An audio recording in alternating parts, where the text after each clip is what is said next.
In this video, our topic will be subsets and set operations.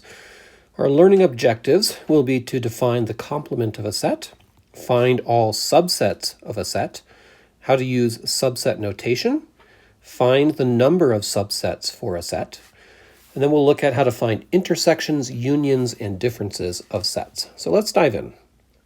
So let's define a term here, the universal set.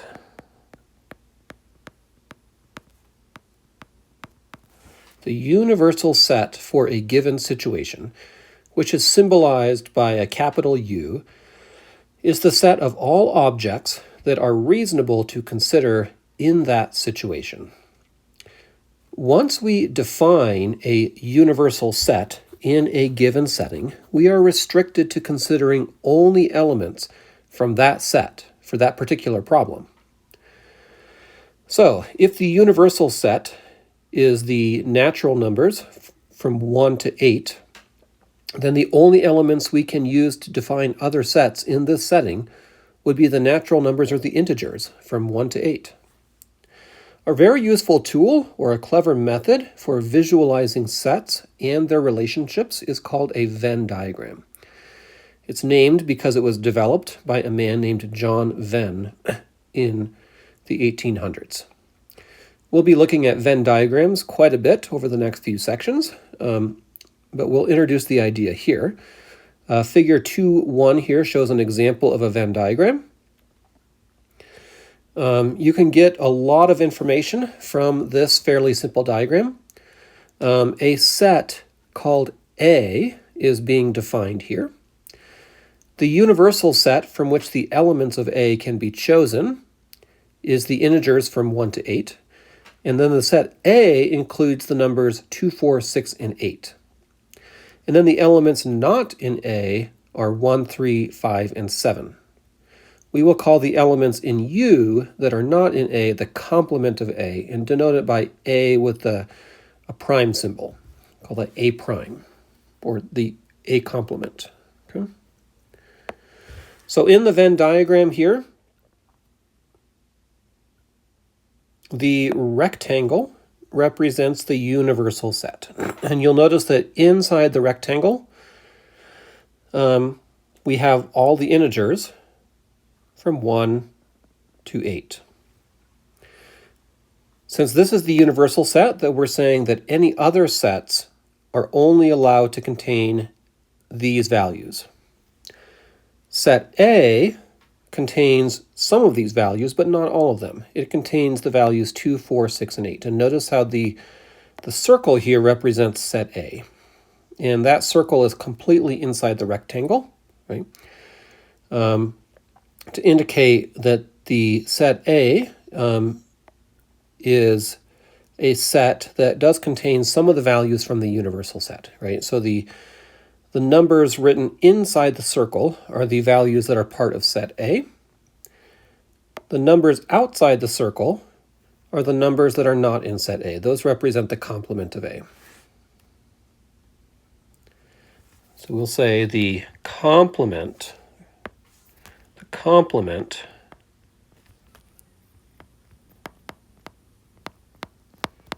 of set A, symbolized A prime, is the set of elements in the universal set that are not in A. Using set builder notation, the complement of A is A prime, and we could say that A prime is equal to all x. The vertical line means such that, so all x such that x is an element or a member of the universal set, and x is not a member or element of set A. Right? In a Venn diagram, the complement of a set A is all the things inside the rectangle that are not inside the circle representing set A. Right? So figure 2.2 is a simplified version, right? So the rectangle is the universal set. The circle is set A. The region inside the rectangle but outside the circle, that's the complement of A. Let's look at some examples. Example 1 here. Find the complement of a set. So let's let the universal set be the letters V, W, X, Y, and Z. Set A is the set W, Y, and Z. Let's find A prime, the complement of A, and draw a Venn diagram that illustrates these sets. And then we got a second question. What is the complement of the universal set for a given situation? So let's start with the first question. Using the list of elements in U, we have to basically eliminate the ones that are also in A, right? So let's just write down the universal set here. That is V, W, X, Y, and Z. And we know that set A, which is written up here, includes the letters W, Y, and Z. So the complement of A would be all of the letters in the universal set except for these ones, right? So what we could do is in our universal set, I could just literally cross out the ones that are in A. So the W, the Y, and the Z. And what's left is a V and an X, right? So we could say that A complement is equal to V comma X. The Venn diagram is sketched down here. Okay, here's the Venn diagram. The rectangle is the universal set. You'll notice that inside the rectangle are all the letters V, W, X, Y, and Z. The circle represents set A. Inside the circle, we find the letters W, Y, and Z. The region inside the rectangle but outside the circle is the complement of A. That region has the letters V and X. Okay, how about this second question here? What is the complement of the universal set for a given situation? Well, there are no elements in a universal set that are not in the universal set, right? So according to the definition of a complement, there are no elements in the complement of a universal set. So that means the complement of the universal set is the empty set. Okay, so this is part A here. Part B. We'll just write the symbol for the empty set here. Okay. There are no elements in a universal set that are not in the universal set, right? The universal set contains all of the possible elements for a given problem. So the complement of the universal set is the empty set. Okay, let's talk a little bit about subsets. If every element of a set A is also an element of set B, then we say that A is called a subset of B. Okay, so like if we look at the Venn diagram in figure 2.3, we could say that set A is a subset of the universal set, right? Because every element in set A is also an element of the universal set. So there's an example. The symbol, sorry, let's fill this in. So blank here is a subset. Okay, if every element of set A is also an element of a set B, then A is called a subset of B. This symbol right here is used to designate a subset, right? So in this case, we could write this notation here, which we would literally read as A is a subset of B. So a few notes about subsets. Every set is a subset of itself because every element of a set A is obviously an element of set A, right? So this is a true statement. A is a subset of A, right? Because it meets the definition of what a subset is.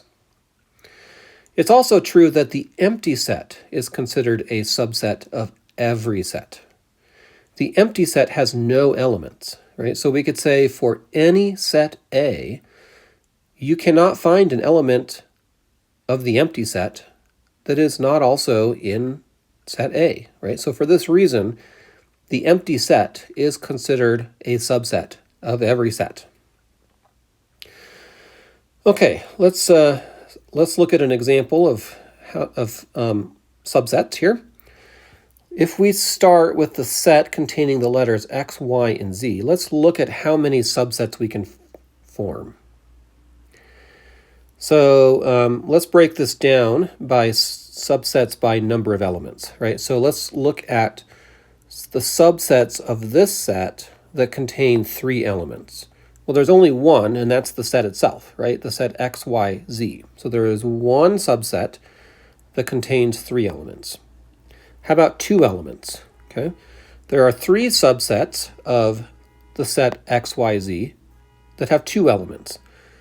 The set XY, XZ, and YZ. And then there are 3 subsets of the original set that have just one element. The subset containing only X, the subset containing only Y, and the subset containing only Z.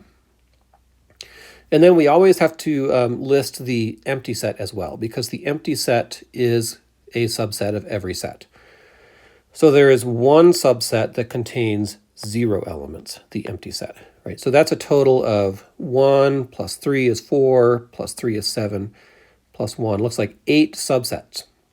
There's 8 possible subsets of a set that has 3 elements. Okay.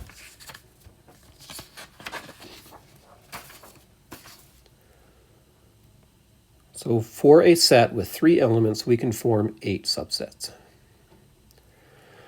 Let's look at another example. Find all subsets of set A, which contains the words cold and flu. We'll list them down here. Well, the set itself is always a subset, so we can list that. Cold, flu. And then 2 other subsets are just ones containing each individual element. So the set containing only cold, and then only flu. And then, of course, we have to consider the empty set as well, because that's always a subset of any set, okay? So we see that there are 4 subsets, right? So we can say a set with 2 elements has 4 subsets.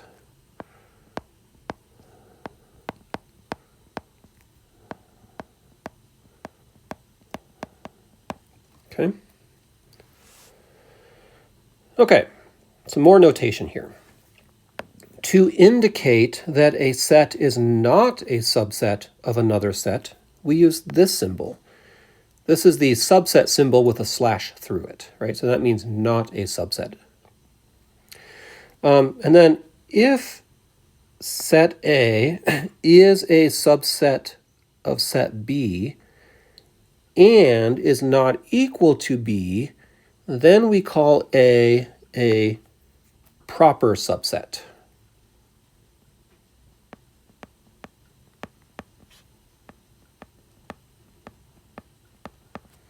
Okay, a proper subset of B. And the symbol for a proper subset is this symbol. It's the same symbol, but without the horizontal line at the bottom. Okay.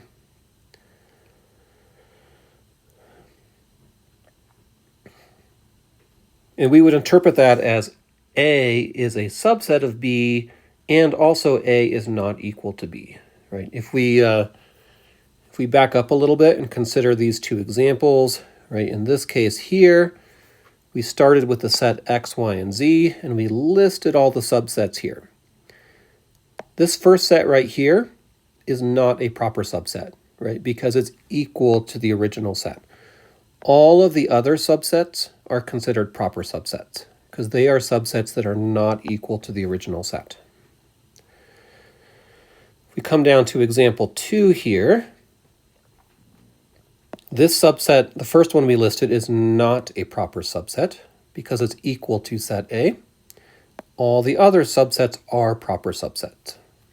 So when we consider all the possible subsets of any set, all of the subsets will be proper subsets except for one, which is the one that is equal, right, to the original set. Let's consider a Venn diagram that illustrates a proper subset in figure 2.4 here.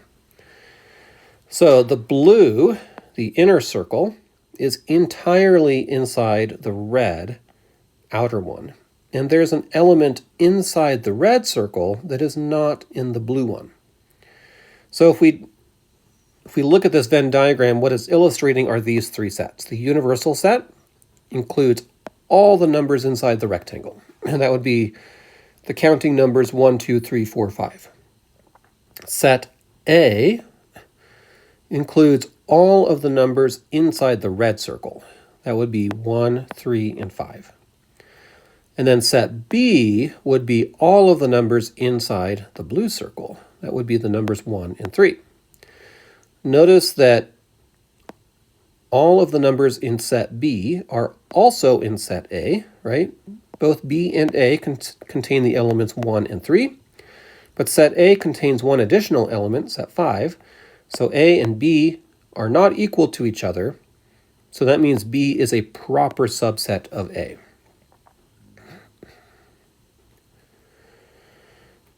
Okay, so let's do another example. We want to find all of the proper subsets of the set that contains the words marketing, English, psychology. Let's list them down here.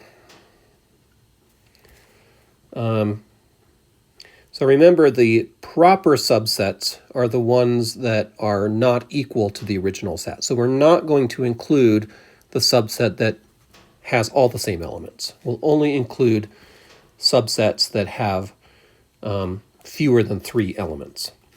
Okay, so one possibility here is one that contains the words marketing, comma, English.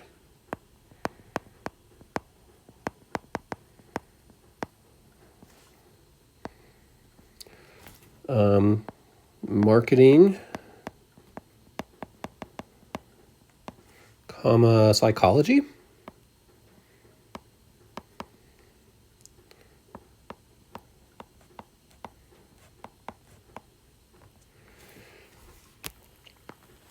We've got English, comma, psychology.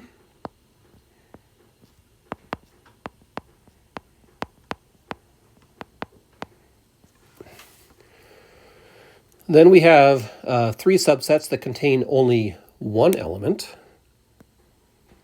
The subset that contains only marketing. Oopsies, that should be a brace, not a parentheses. Let's see if I can fix that. And then we've got the subset that contains only English. And the subset that contains only psychology.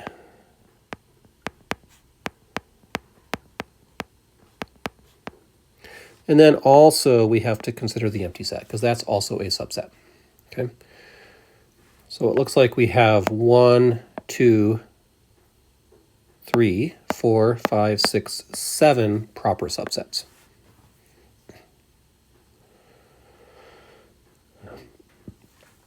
This symbol here is used to indicate that the set is not a proper subset, right? So it's the proper subset symbol with a slash through it.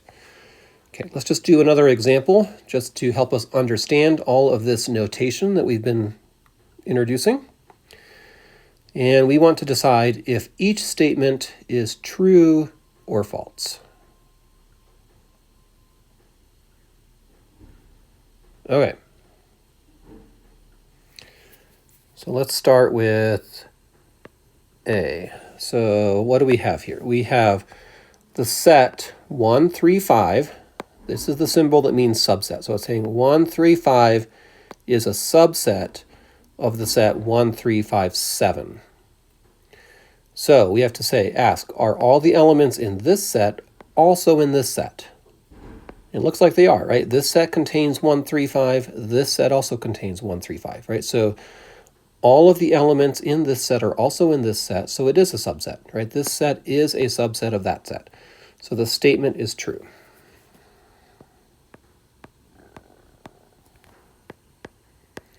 Okay. Coming down to B. Is the set AB this is the symbol for proper subset. Okay. Is the set AB a proper subset of AB? Okay. Well, even though AB, this set, is a subset of this set, it's not a proper subset. It's not a proper subset because the two sets are equal. Okay, they're subsets, but they are not proper subsets. So this statement is false. Okay. Let's see. Let's come down to C. So this is saying this first set is in set builder notation. And it says all x, sorry, where are we? Okay. All x such that x is an element of E, so E would be the even natural numbers. And x is greater than 10. Okay. So this set here would be the set of even natural numbers greater than 10. And we're asked, and this is a set for proper subset, and then n represents the set of all natural numbers, right? So are the set of even natural numbers greater than 10 a proper subset of the set of natural numbers? Okay. Well, certainly every element in the first set is a natural number, but not all natural numbers are in this set, right? So yes, this set is a proper subset of this set because all the elements in this set are also in this set, and these two sets are not equal to each other. So for C, yes, this is a true statement. All right. Let's come down to D. What do we have here? This is saying the set RST is not a proper subset of the set TSR. Okay, well, these two sets are actually identical. I mean, the elements are listed in a different order, but that doesn't matter. They contain the same elements, so these two sets are equal to each other. So this set is a subset of this set, but it's not a proper subset, right? So it's correct to say they're not proper subsets. So the statement here is true. Okay. Okay, E, what do we have here? This set is the set that contains Lake Erie, Lake Huron, and then we're saying is not a proper subset of the set of Great Lakes. Well, Lake Erie and Lake Huron are two of the Great Lakes, two of some of the Great Lakes, right? This does not include all of them. So yeah, this is a proper subset of the set of all Great Lakes, right? So it would be incorrect to say that it's not a proper subset. So this statement is false. Oops. Sorry. False. All right. F, what do we have here? The null set is a proper subset of the set containing the elements 5, 10, and 15. And that's true. The because the empty set is considered a proper subset of every set except itself. Okay, so for F, this is true. All right. G, we have the set UVWX. This is saying subset, right? So we're saying this set is a subset of the set containing X, W, and U. This is false because the element V is an element of this set, but not an element of this set, right?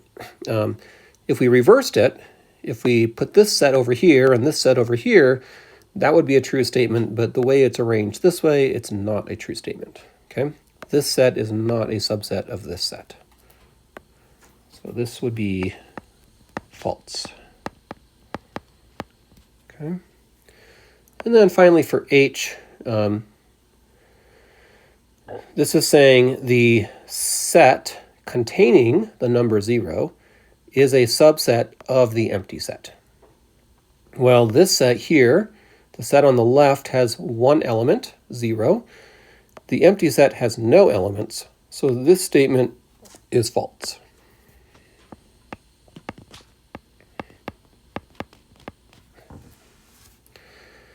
Okay, a general rule for finding the number of subsets for a finite set that has a finite number of elements.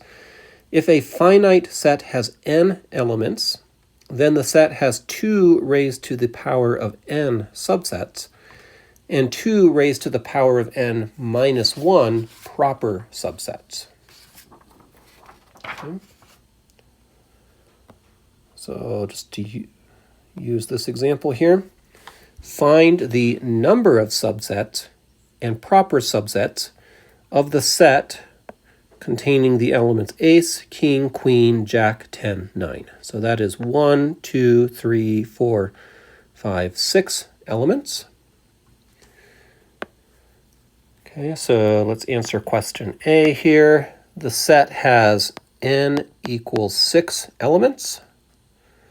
So there are 2 raised to the power of n, or 2 raised to the power of 6, which equals 64 possible subsets.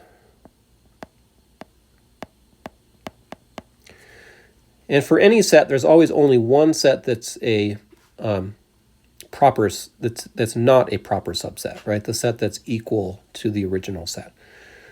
So there would be 2 to the n minus 1, or 63 proper subsets.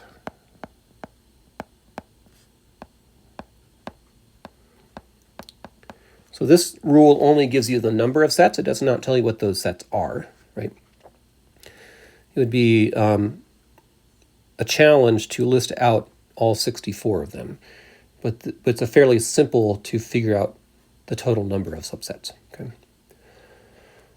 Okay, so part B, explain why the number of proper subsets for a set is always 1 less than the total number of subsets.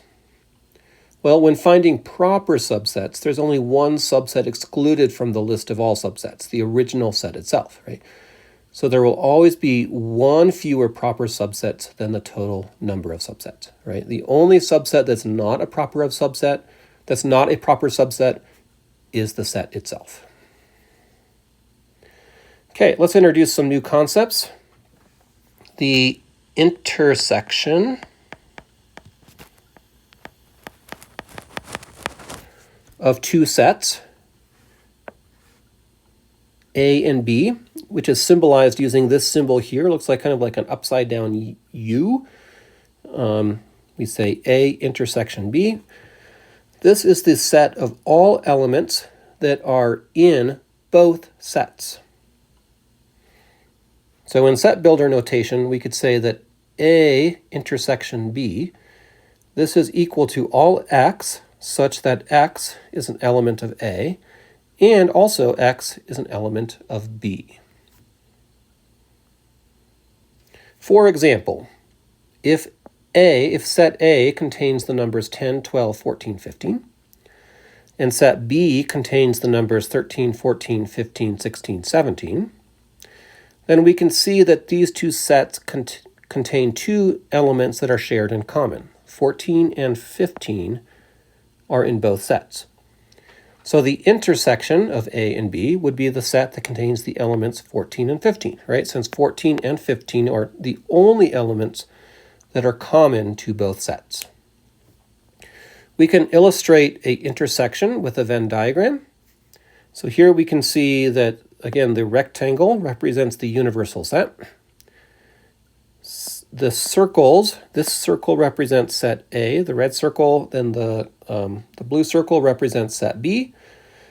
And we see there's a little bit of overlap between the two circles, right? The overlap region, that represents the intersection. And inside that overlap region, we put the numbers 14 and 15, right? Because those are the numbers shared in common. Over here, we have the numbers 10 and 12.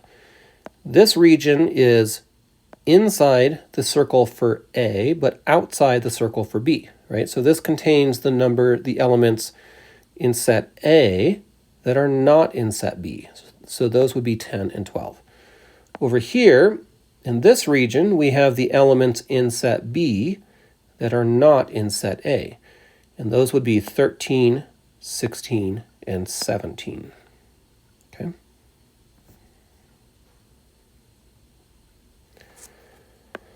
Intersection is an example of what we call a set operation.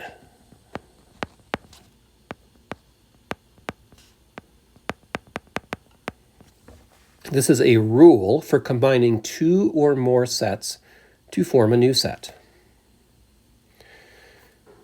The intersection of three or more sets consists of the set of elements that are in every single one of the three sets. Note that the word "and" is sometimes used to indicate intersection. Okay? The intersection of A and B is the set of elements in A and also in B.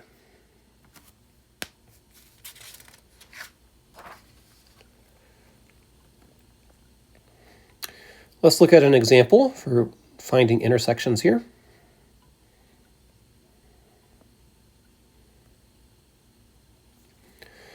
Three experimental medications are being evaluated for safety.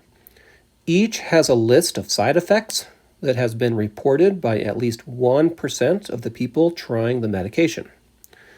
This is a blind trial, so the medications are simply labeled A, B, and C. The side effects for each are listed below, right? So we have three sets, and each set is a set of side effects. Set A, nausea, night sweats, nervousness, dry mouth, swollen feet. Set B, weight gain, nausea, nervousness, blurry vision, fever, trouble sleeping. Set C, dry mouth, nausea, blurry vision, fever, weight loss, eczema. Okay. Find each requested set. Let's start with A. So A, we are trying to find the intersection of set A and set B. Okay.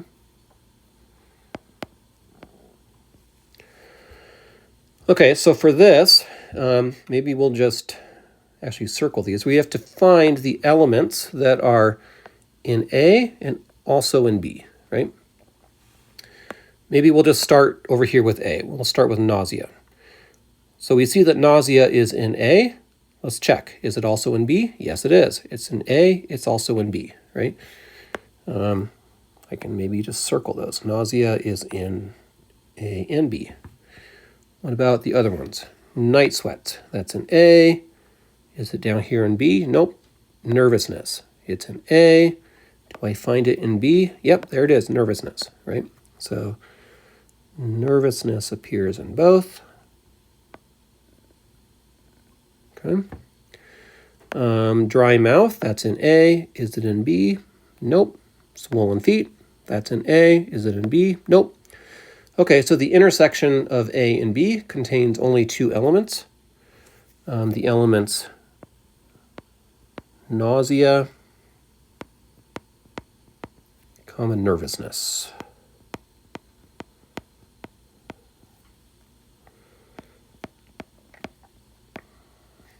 Okay, let's go ahead and erase these since we're moving on. Let's see. For B, we're trying to find the intersection of set B with set C. So we can do a similar sort of analysis here. Let's just start by going through the elements in B and seeing if they also show up in C. So weight loss, that shows up in B. Is it also in C? Yep, there it is, weight loss, right? Shows up in both. Weight loss, oh, shoot, I can't read today, can I? This one is obviously weight gain, and this one is weight loss, sorry. Weight gain shows up in set B, and weight loss shows up in set C. Weight gain does not show up in both of them. So sorry for that confusion. Okay, let's move on to nausea. Nausea shows up in set B. Nausea also shows up in set C. So those ones are shared in common. Okay. Nausea. Okay. Nervousness, that shows up in set B. I don't see it down here in C. Okay. Blurry vision, that shows up in B. It also shows up in C. So there's another one that's shared in common. Blurry vision. Okay. Fever, that shows up in B. It also shows up in C. Okay. Fever. Okay.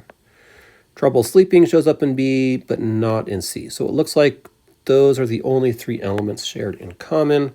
So the intersection of B and C contains nausea, blurry vision,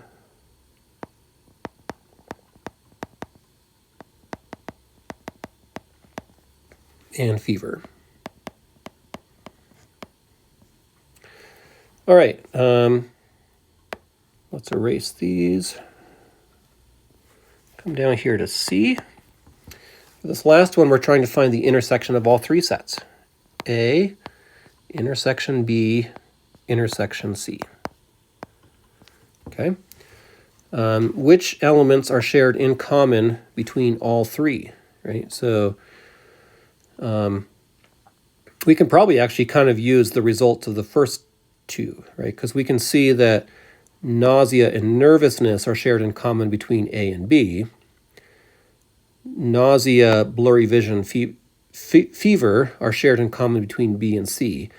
So it's not too hard to see that the only thing shared in common between all three of them is nausea, right? Nausea is shared between A, B, and C. And you can do another careful check if you want to, but you'll see that the only element shared in common between all three sets is nausea.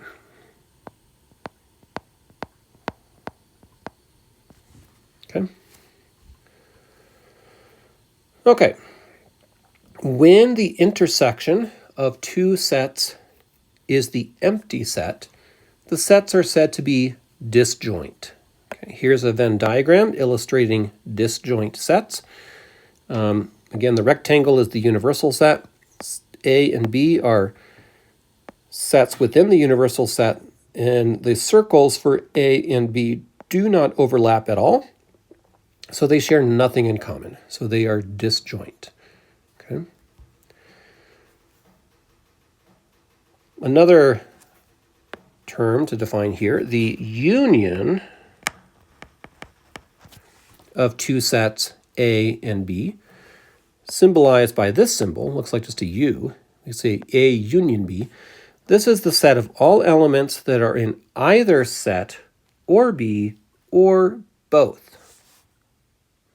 In set builder notation, we would say A union B would be the set of all X such that X is an element of A or X is an element of B.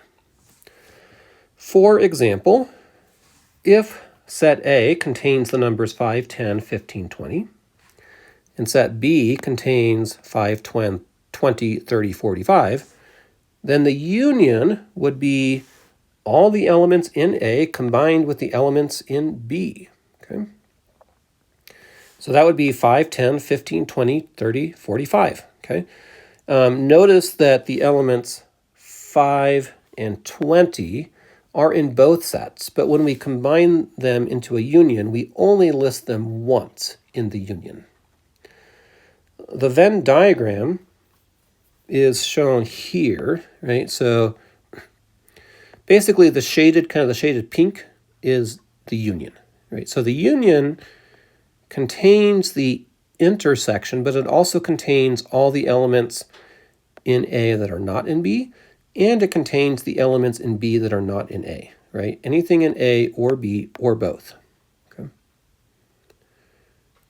All the elements in either set. All right.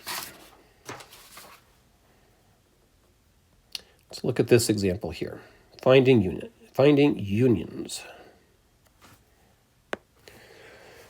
So these are the same sets from the previous example, right? The side effects. For each of the following, describe verbally what each set represents. Okay.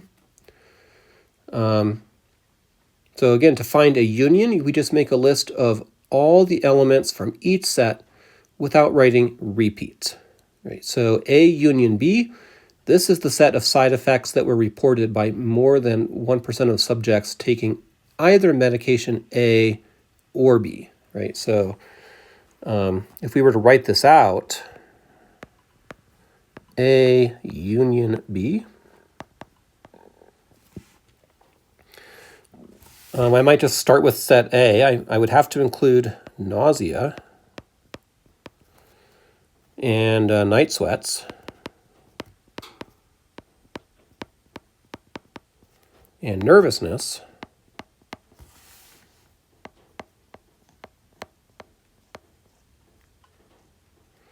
And dry mouth and swollen feet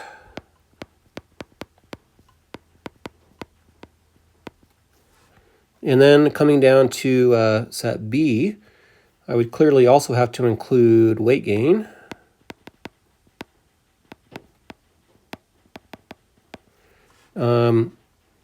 and then we have nausea, but I've already listed nausea, right? So I don't need to list it again. And then we have nervousness, but I've also already listed nervousness. I don't need to list that again. So then we come over here to blurry vision.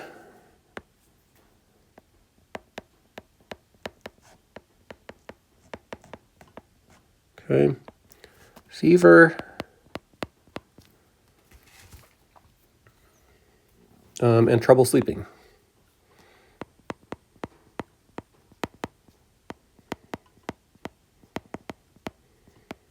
Okay, that's the union of A and B. Okay. A union C. A union C. All the elements in either A or C or both, right? So this would include nausea, night sweats,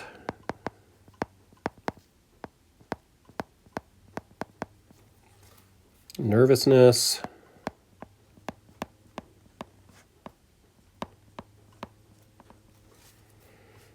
dry mouth, swollen feet,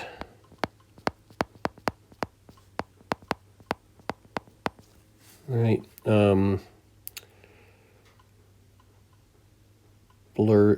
Let's see. In set A, the first one there is dry mouth. We've already listed that. We've also already listed nausea, so we got to include blurry vision.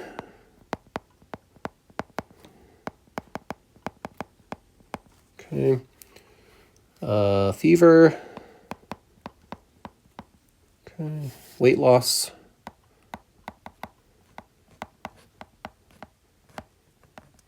And eczema.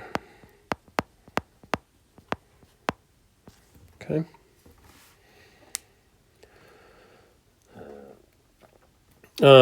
A union B union C.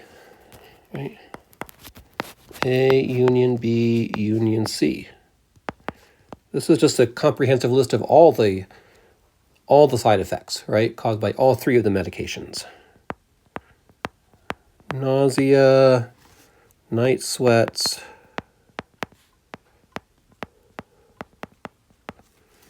nervousness,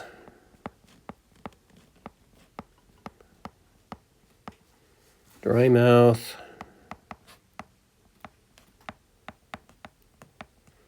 swollen feet,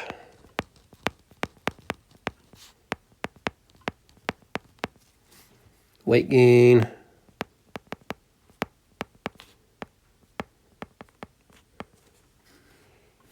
blurry vision. There's a lot of them.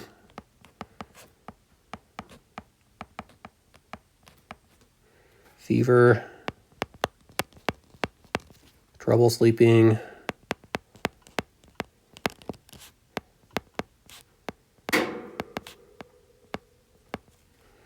weight loss,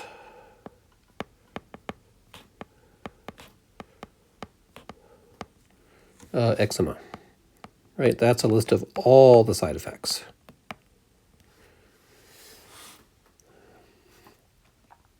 Okay, when we are performing set operations involving more than two sets and more than one operation, we use parentheses to indicate an order of operations. So to illustrate that here with example 8, using the same sets from the previous two examples, find each requested set and write a verbal description of what each set represents. Okay. So here we have A union B intersection C. Okay. So this is saying for part A, it's basically saying first find A union B, and then take that and intersect it with C. Okay. So let's see, we've got A union B intersection C, right? This is where it might be helpful to kind of back up. So A union B, we found right here, right?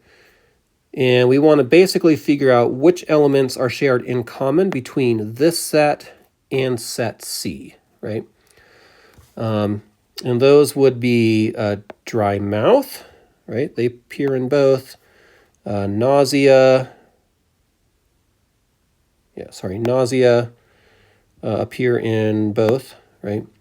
Blurry vision appear in both, and fever appear in both. Okay. Fever, yeah. So those are the ones that are shared in common. Okay. But the key here is that you find the intersection first, and then you find those elements that are shared in common between you find the union first, A union B, and then you figure out which elements are shared in common between this set and this set, right? The intersection second. So this would be dry mouth, nausea, blurry vision,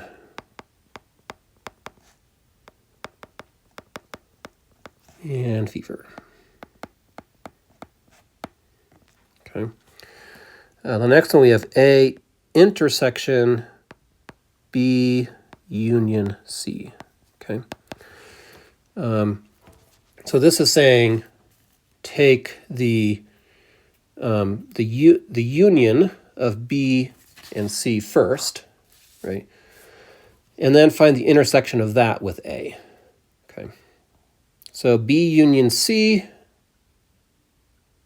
and I guess we didn't actually find that here, but that's basically everything, right, that is shared in common between, so basically everything that's in B or in C, right? So we would figure that out, and then we figured out, well, what if we combine these two sets together into a union, and then what values are shared in common between that and set A, right?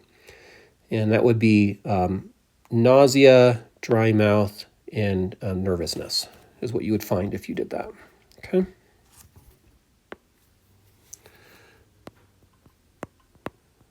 Nausea, dry mouth, and nervousness.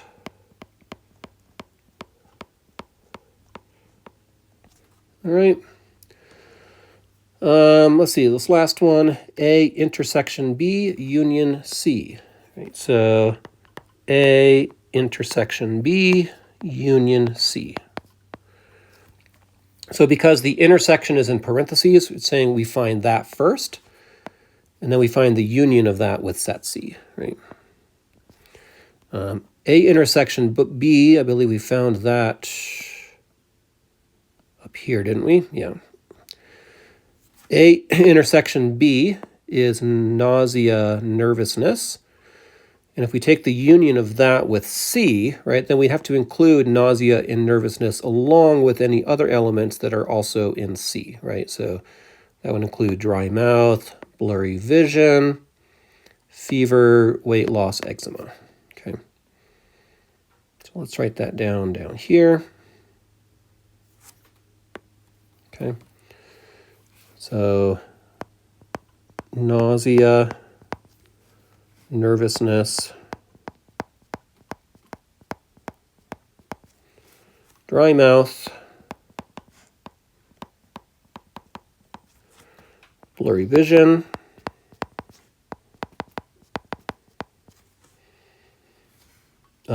fever, weight loss, eczema. Okay, hopefully that helps us to illustrate how to do some set operations.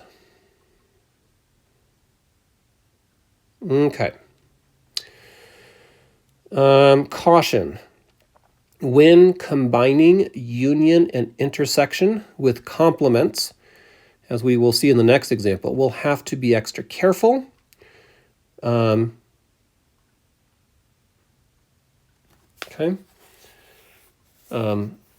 We want to pay particular attention to the parentheses and to whether the complement symbol is inside or outside the parentheses. Okay.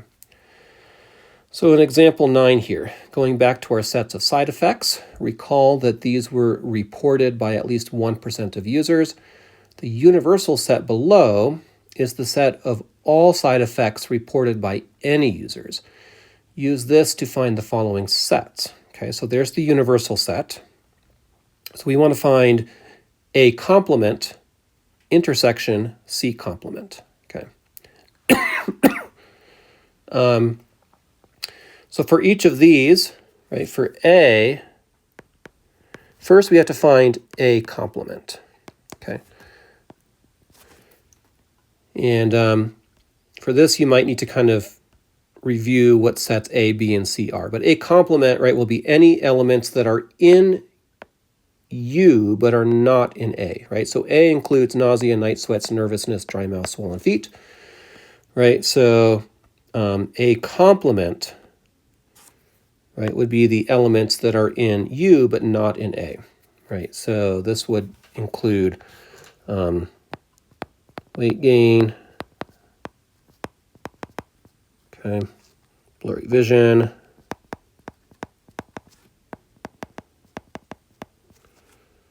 fever,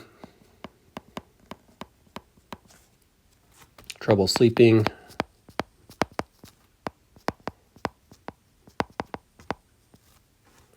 weight loss, right?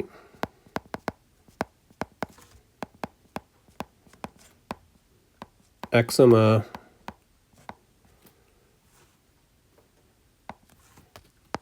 motor mouth, okay, darting eyes,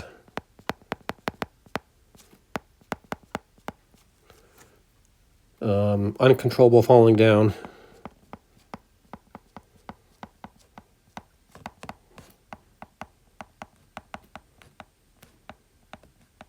okay.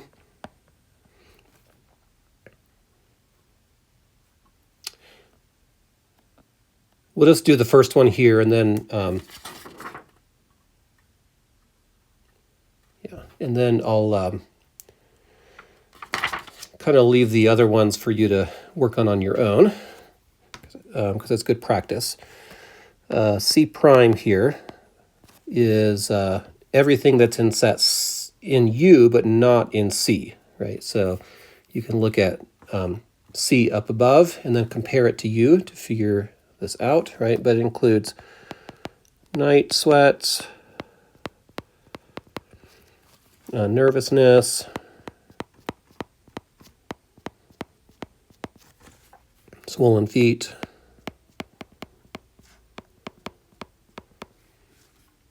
weight gain,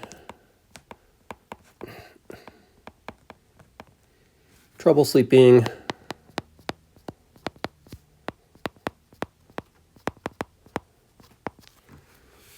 motor mouth,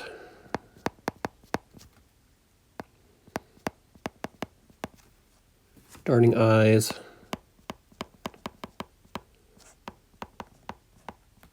okay, uncontrollable falling down.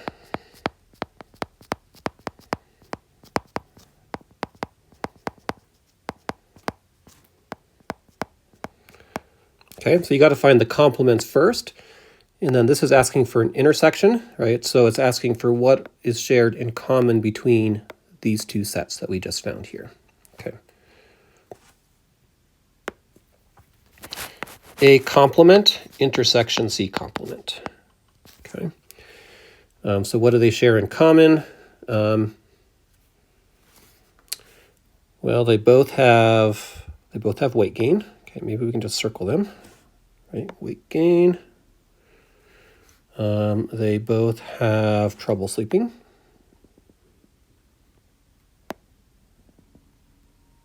Okay. They both have motor mouth. There. Okay. They both have darting eyes. There and there. Right. They both have uncontrollable falling down. There and there. Okay. So this would be, weight gain, trouble sleeping,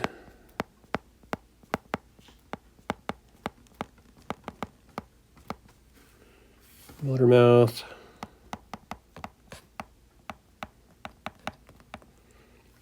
darting eyes, uncontrollable falling down.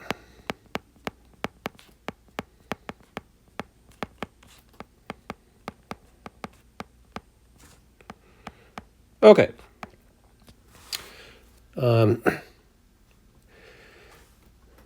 So I'll leave these ones for you to work on, but for this one, keep in mind that what you have to do is you have to find the intersection of A and B, right? Then you find the complement only after you find the intersection, right? And then we take that result and intersect it with C. Over here, we have to find the complement of B and the complement of C separately, and then perform these other operations. Okay. I want to come down here. We're almost done with this video. It's getting kind of long. Just the last topic I want to go over here is set subtraction. The difference of set A and set B is the set of elements in set A that are not in set B. In set builder notation, we could say that A minus B is equal to all x, such that x is an element of A and x is not an element of B. Okay. Right, so if we're kind of considering the same sets from the previous examples, again, let's just do A minus B, right? This would be the elements. Basically, we'd start with set A, and we would remove the elements that are in set B, right? So the elements in set A that are not in set B, okay? And you can go compare those sets from what we wrote from the earlier examples. But if you do that, you'll see that the sets that are in A but not in B would be night sweats, Okay. Dry mouth. Swollen feet. Okay.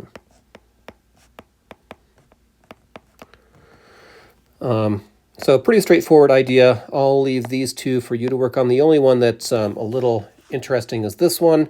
And just remember that you always do what's inside the parentheses first, right? So A minus B, this, just the parentheses, well, we just found that right here, right? So then we subtract C, right? So we would say, what are the elements that are in this set, but not in C, right? You got to figure that out. So, okay, hopefully that was helpful, but we'll stop here for now. Thank you.